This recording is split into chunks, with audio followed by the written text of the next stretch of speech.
sometimes are, it's kind of an all-purpose back, I guess, so to speak. Dargan, welcome to the show. We're going to have to bring you in with a tough episode as the Hawkeyes lose to the Michigan Wolverines, 27-14. It's kind of a weird score to say because that really wasn't the score. It really wasn't what the game felt like throughout. Both teams get a touchdown in the final, minute and 15, but 27-14 historically goes into the books.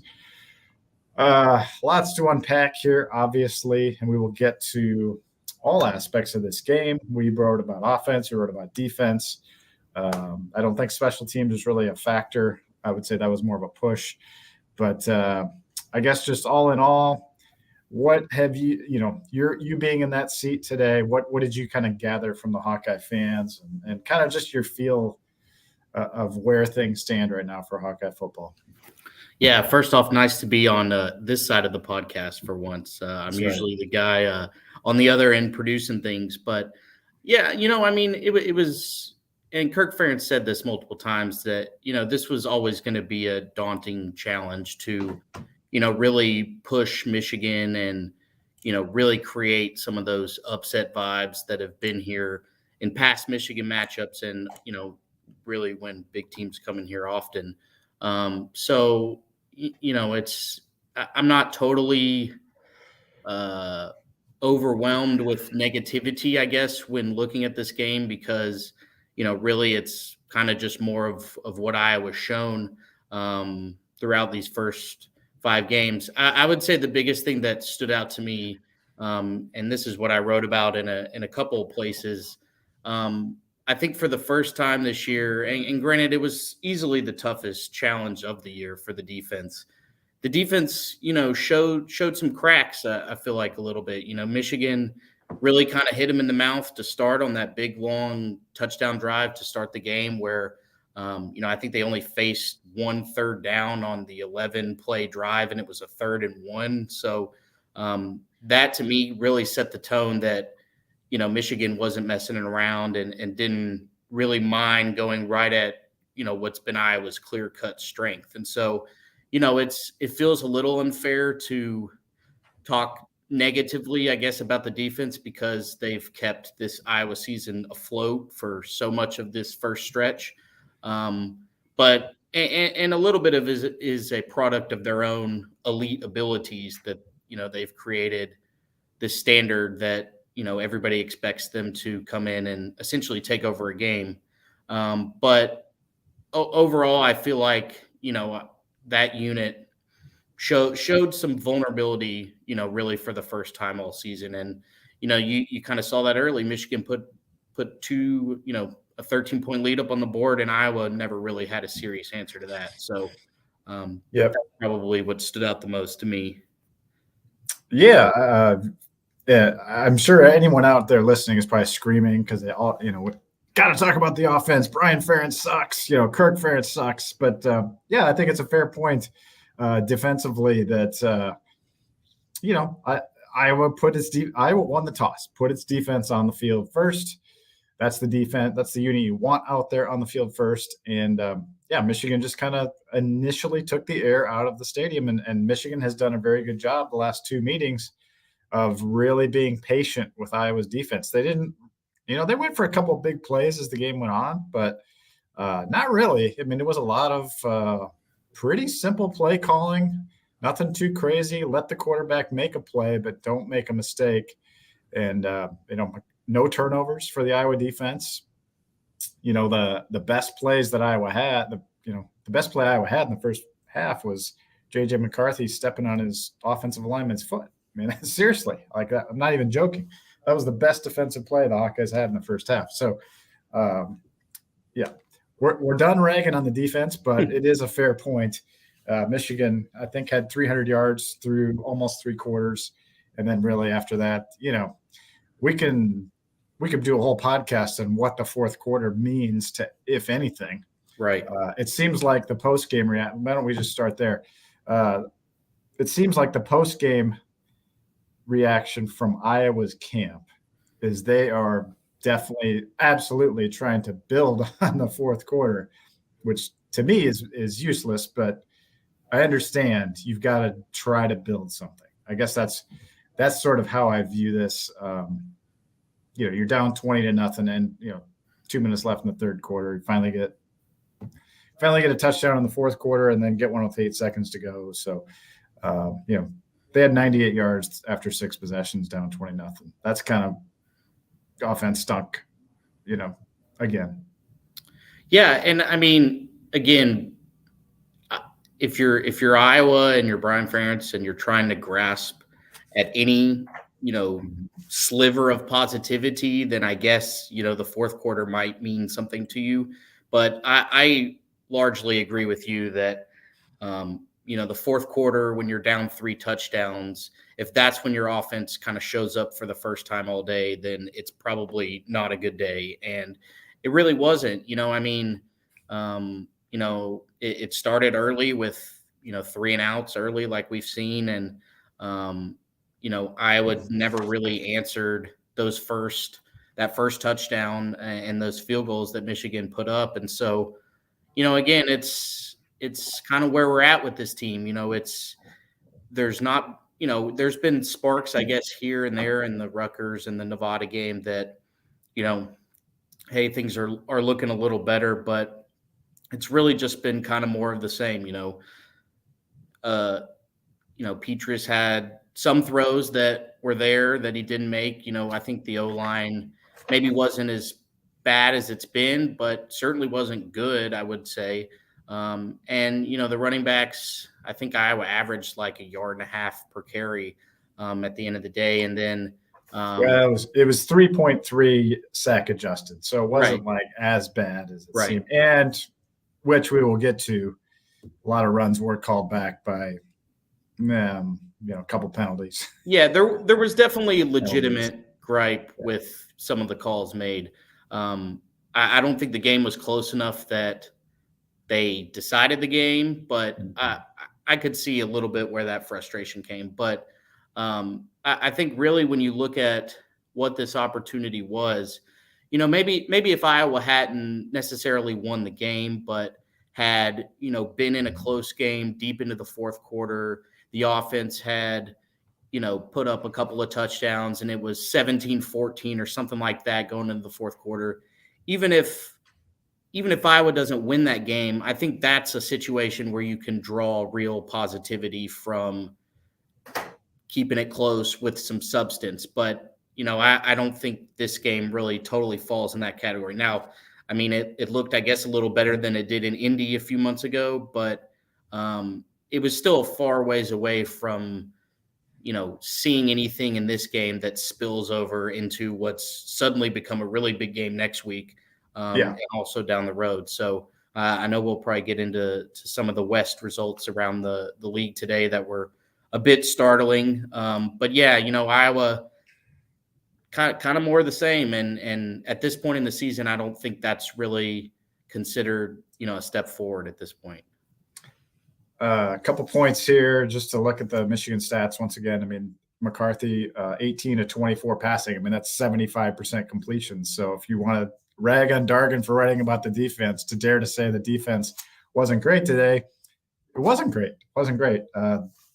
Michigan had its way with the Hawkeye defense. But yes, let's I'm really torn here, Dargan, on what to do about these penalties. And I'm thinking let's just leave it for the 3-word headlines segment, because I don't feel like it's important enough to, sweep up, the first 15 minutes of our podcast, because we could talk about those for a while, but let's just get to those later and just say there were a few bad calls that went against the Hawkeyes. And Ferentz rarely goes off against officials, but he kind of, I felt like he was going to do it after this game. And I felt like he did it in a respectful way too. I didn't feel like it was, I don't feel like he blew it out of proportion where it was like he was trying to take the headline to the officiating. He made it. He answered a question, answered another question, got to be sarcastic, whatever. Okay. I said I wasn't going to talk about penalties. All right. So let's just do this exercise here, because you and I are on the same page. The first 3 quarters of this game were a not becoming performance of a big game stage. Very, outgained. I think I had it being 303 to 90 or 98, something like that. When the game was decided, it was 20-0, late in the third quarter. But let's for exercise's sake, let's take the Hawkeyes at their word and look for what they can build upon in this fourth quarter. Because you look and is that okay? Let's just try that. Yeah. We're not apologizing or not being apologists for the Hawkeyes. We're just trying to channel you into the Hawkeye postgame room as listeners, viewers, whatnot, and tell you how they're feeling and tell you what they're thinking. Because as Dargan pointed out, there very well could be a 6-way tie atop the Big Ten West today at 1-1. And you knew Iowa was probably going to lose this game anyway, right? So, they're 1-1. Can they build upon this fourth quarter? If they believe they can, then maybe they can. All right. So, what do you like? If you were going to build on one thing out of the fourth quarter, Dargan, what would that one thing be? I guess it would probably be, you look at that touchdown drive and there were several big plays. There was, getting guys involved that, had kind of been absent for long stretches of the game. I guess if you wanted to pick up something positive, it would be, Iowa needed, that first touchdown of the fourth quarter. Technically, I guess the game still wasn't totally put away at that point. And so, Iowa certainly needed a touchdown in that moment to get the crowd back awake, feel like that they were in the game to some extent.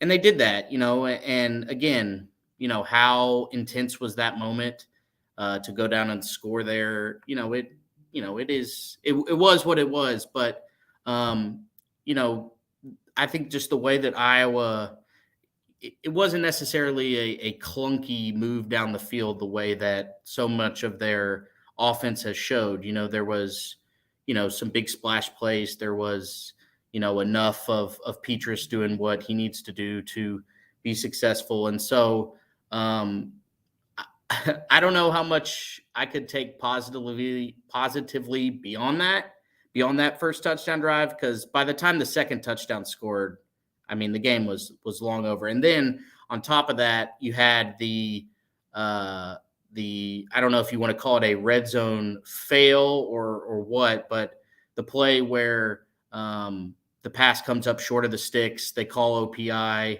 and that's, Michigan declines it, and that's kind of the end of things there. So I guess I would say the biggest positive is scoring in a moment when you had to have a touchdown to even stay in the game. And so, again, that doesn't feel like a whole lot to grasp on.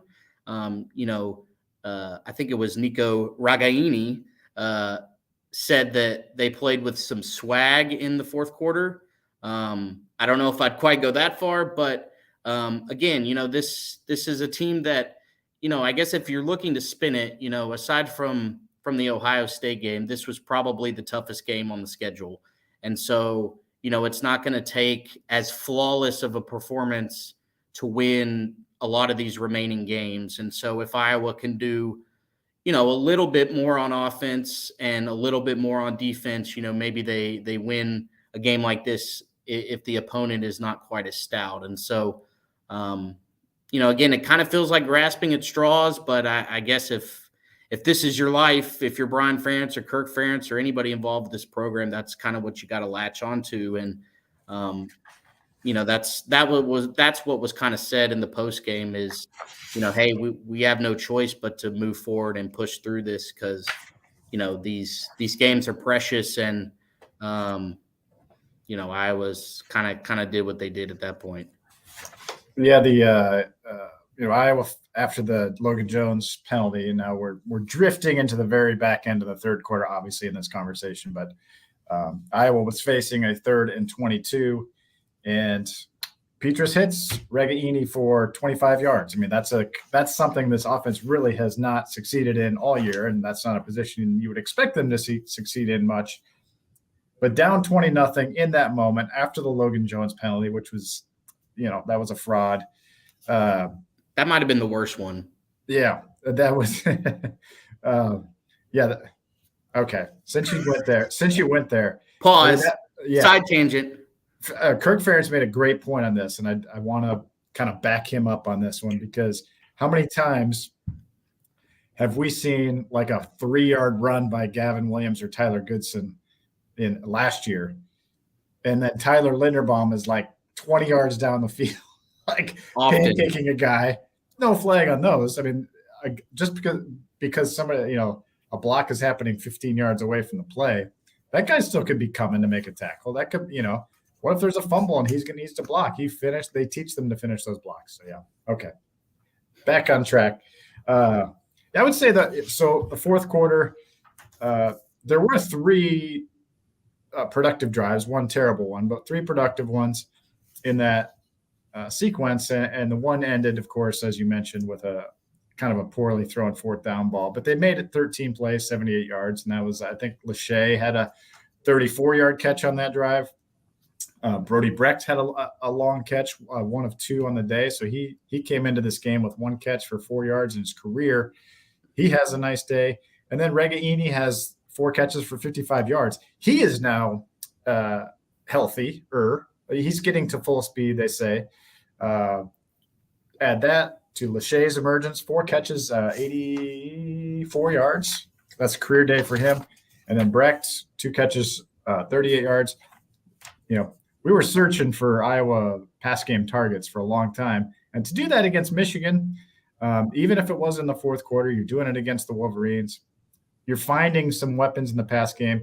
And then Petras' final line, 21 of 31, 246 yards, 1 touchdown, no turnovers. Again, we're not apologizing for these guys, but if you're looking for something to build on, that's the type of statistical profile you can at least deal with. There were some nice throws by Petras. Again, I kind of wanted to give a little credence to what they talked about just as an exercise. So there you have it. Can you take it to Illinois now? Let's do that part now. We'll do 3-word headlines at the end. Can you take it to Illinois now? Because Illinois is coming off a big win against Wisconsin. At Wisconsin, I mean, Brett Bielema going into Madison to beat his former team. Beat him down too. Yeah, certainly a huge win. And you would definitely argue going into today, seeing these results, I'd say Wisconsin had the worst day. And Minnesota probably had an even worse day, losing at home to Purdue as a 12-point favorite. So now only scoring 10 points. Exactly. So, after all of us declared Minnesota the favorite in the Big Ten West a week ago, I don't know if we can actually say that now. Lots of football to be played. I do see, I definitely see a path to Iowa going into Champaign and winning next week. And I think that's kind of where also the post-game theme was. It's like, okay, we got a 7-day block, then the bye week. Get it done this week, build on the fourth quarter, take a positive feel 4-2 into the bye. A huge ask, obviously, with how Illinois is playing, but I guess that's kind of the challenge, right? Yeah, and I mean, I guess if you look at all the West teams together, really all they are is a bunch of average to good teams, but are very flawed teams. And Iowa's in that category, but Iowa's also in that category. So, somebody's got to win the West, and man, if Iowa could somehow turn this season into a division winning season, I mean, that's a minor miracle and can really, salvage all the positivity out of this year that you could probably ask for at this point. And so, it's been a while since Illinois was considered a big game or a game of super importance on the schedule. And again, they've beaten Illinois quite a bit, which means on the flip side, you got to figure that Bielema's gonna put a lot of energy into this one, and another performance or another showdown against a former team for Brett. And so you would like to think that Iowa should be able to generate a little more offensive success against Illinois than Michigan. And you would also like to think that the defense doesn't need quite as flawless of a performance against Illinois as they needed today to make it interesting. But I think Illinois is certainly good enough to beat Iowa. And if Iowa, gets back to its worst product that it's put out this season, that's certainly bad enough to lose that game. And then once you lose that game, then you're kind of heading down a path of, losing games. It's never good to lose games that you probably shouldn't. Now, I know they were a favorite against Iowa State and whatnot, but that's usually a coin flip. But I would say most Iowa fans would feel like losing to Illinois would be a game that you're supposed to win. And so once you kind of cross over that line of, okay, we had some losses to some good teams and we didn't play well, but, it is what it is. Once you cross that line to losing games that you're not supposed to, then you have a whole different problem on your hands. And then you worry about buy-in and interest and all that. And, that's, we're still relatively early in the season. And so there's still, several big games after that. And so, then you can kind of get into a worst case scenario at that point. So, I don't think that, the season hinges on this game, but again, I think if they drop the Illinois game, especially if they drop it in a fashion that they've played so often this year, where the defense balls out and it's not quite good enough to offset the offense, then I think you're in a different level of trouble, because, all things considered, Iowa was a little bit playing with house money today against the number 4 team in the country. They needed a really good performance, and I'm not sure how many people expected them to deliver that really good performance. And so, even though there's certainly elements that are disappointing, you feel like, okay, we got out of this. It is what it is. We're moving on. But if you drop that Illinois game, to me, that puts that's like the next level of danger in the spectrum of that. And so it's going to take, I think it's going to take probably even a better performance than what they showed at Rutgers, which I think is probably, all things considered, probably their best game of the season. You could debate that, I guess, with Nevada, but that was Nevada in the middle of the night. And so, you can't lose next week, I wouldn't think. I think that generates a different level of concern. Yeah, I mean, you have to win next week if you want to win the West, and you can obviously, we could have another conversation about, what does it mean to win the West Division if all the teams are bad? But I don't think they all are bad, and I think I do kind of buy into the fact that there is some improvement being seen, at least individual players out there, even if it's not showing up collectively yet. So, I feel, just on the surface, I feel like Iowa's going to go into Champaign believing it can win. And if the defense plays really well and the offense does something, then they probably can have a decent shot to win. But we'll dive into that, I guess, as we go. I just wanted to kind of touch on a couple little things as we head to our 3-word headlines. No injuries that I really saw. The only wrinkle I would say was Jay Higgins played a lot today on defense. So that was kind of seemed like their plan for Justin Jacobs, replacing him essentially, that Higgins went there. I didn't see much offensive line rotation. I guess I'll have to look at the film on that. And then Ferentz did say Deontay Vines could be back after the bye week with that wrist injury, and said he's going to be in great shape. It's a broken bone in his wrist. Because he's been running all the time. So he's going to be in great shape, but he can't catch the ball yet. So more help on the way in the passing game. No clarity on Keegan Johnson. I kind of think he's probably at the point where he's a 4-game redshirt guy at this point, I would guess.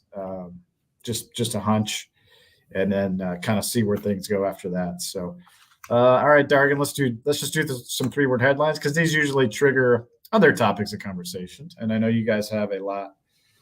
These are almost exclusively negative. I mean, I'm shocked. Done. Yeah. Chris Cooper, Zebras running wild. Tony Koff, same old song. Elijah Jones, 3 and ouch. Luke Bell, what we expected. I feel like that was kind of a theme. Mike Dolmage. I'm sorry if I pronounced that incorrectly. Dolmage. Dolmagi. Regaini. Nothing will change, he says. So I think that's kind of the indifferent, I think, theme we were talking about before we went on the air, Dargan. And I do sense that from fans. I mean, I give a lot of credit to. I'm looking around at Kinnick Stadium right now. A lot of credit to the folks that stuck around. I mean, I looked in the stands and it was still pretty full, really full, toward the end of that third quarter, and it was ugly. And they got into the game then after a bit, and they made a difference. But it was disheartening in a lot of ways to just keep watching the same old thing, and it's not much fun to watch. It's just not fun football to watch, especially if you're losing, right? That's funny you mentioned the crowd, because I was scanning your replies on the 3-word headline, and the one that jumped out was from CDZ8 Cole. Said, "Glad I left." Well, okay, let's go a couple. Matt Benson helps us out on stats a lot of time. About as expected. Jesse Lussier, scared for Illinois. So, yeah, we kind of talked about that a little bit, Jesse. How about this one from Jeff? I mean, there are a lot of these types of things. End Ferentz era. I mean, there's just so many. The temperature is rising right now with both Ferentzes, Kirk and Brian, and we don't have enough time to get into that whole thing right now. But there's just a real negative feel out there right now, and I guess it'll be interesting to see which War of the Worlds kind of plays out this season. That's kind of what I ended my column with, which I'll tweet out at the end of this. Is basically the last quote Ferentz said was, "Time will tell. Maybe I'm crazy." I mean, he thinks this is going to turn around. He said it's going to happen. He literally said that it's going to come. It's going to get better. He is saying that. Iowa fans, I feel like, don't believe that it is. And you see the gap growing between Iowa and the big teams in the Big Ten. So I guess that's kind of where I see this season kind of channeling from here on out. Does it go as Ferentz says it's going to go? Or does it go the way where I feel like a lot of fans are seeing it go, which is same old, tired of seeing this crappy offense and scoring 13 points or whatever it is? Yeah, what's the old saying? You die a hero or you live long enough to become the villain. You obviously have a better grasp on the whole Kirk Ferentz era. And obviously whenever there's a shift there, it's going to be a big deal. But I feel like there's a little bit of that coming into play that, there's certainly been moments in Ferentz's run when he's been as popular as can be. And so now, again, mostly because you nailed it, it's just not a fun team to really watch right now. And, maybe if they were scoring 60 points a game and giving up 59 points a game, that people would have a different opinion. I'm not really sure. But I think it's really just the nails on a chalkboard feeling you get when the offense takes the field. And yeah, I mean, it's for all the fans that like you said on that split or on the non-Ferentz side of things, it's hard to argue with them at this point, just because, again, it's kind of like running in your head in the wall one week after another in a lot of sense. And so that coupled with, it just kind of being a tough product to watch, I feel like is where a lot of the negativity comes from right now. All right. I'm going to list off 3 more 3-word headlines and we're going to wrap up. We like to try to keep these right around 30 minutes, just sort of for consistency's sake. This is probably the best one, which would be a great headline for the newspaper. So thank you. From @It'sFreeburg, Malaise and Blue. I saw that one. Yeah, that was a very good one. Nicely done. Perfect on many levels there. Want to give a shout out to Skinny Kenny. Weighs in from afar from his Atlanta family function / wedding. I think we'll hear more about that early next week. He goes Big Ten West ? Somebody's got to win it. It is a little wild right now. And then the last one, I mean, there's a lot of them that's like same old crap, same old bleep, that kind of stuff. Not going to get into that. We already kind of got into that.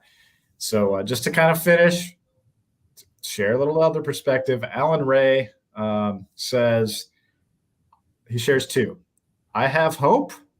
And then he goes, and then this one, am I weird? I don't know about the second one, but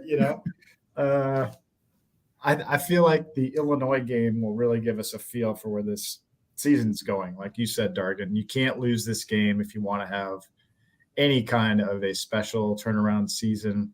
And what was it? Was it Regaini or Higgins? I can't remember who it said. I think it was Nico that said like something about a comeback season. Yeah, I think it was him. That I think they're already feeling that. Like this is a key moment now if they want to have this, because now you're getting into West Division games. Right. They've played a couple of East teams. All these head-to-head West games are huge, which is why Illinois over Wisconsin was huge today. And Purdue at Minnesota was huge today. You got to win these West-on-West games, and they start next Saturday. I'll give you the closing word. Yeah. I guess I'll just close it kind of personally. Happy to be back in the press box this week. Been shifted some roles around this fall, and so I've been doing a little more podcast stuff and social media stuff. So a little less writing. So happy to put the reporter hat back on for an afternoon and see all my fun Iowa media cohorts. So you'll have your Skinny Kenny back next week, I promise. But happy to pinch hit for this one. Yeah, Kennington and I will be in Champaign next Saturday night. And thank you, Dargan, for being here today. Great job, as always. Appreciate you and Alyssa Hurdle, who also handled our game blog and report card. So thanks to her as well. Thanks to you, Hawkeye fans, for listening, for hanging in there for this long. I know it was a sucky day. It's not a lot of fun sometimes. It's not a lot of fun for us, to be honest, at times to watch this same old stuff every week. But we're trying to ask the right questions, trying to get the information you need to go forward. Check us out, hawkcentral.com. Skinny Kenny and I will be back Tuesday with our YouTube pod, and then Iowa Basketball Media Day on Wednesday. So if you're tired of football, basketball is coming soon. Signing off, Chad Leistikow, Dargan Southard for the Des Moines Register. Take care, everyone. See you next time.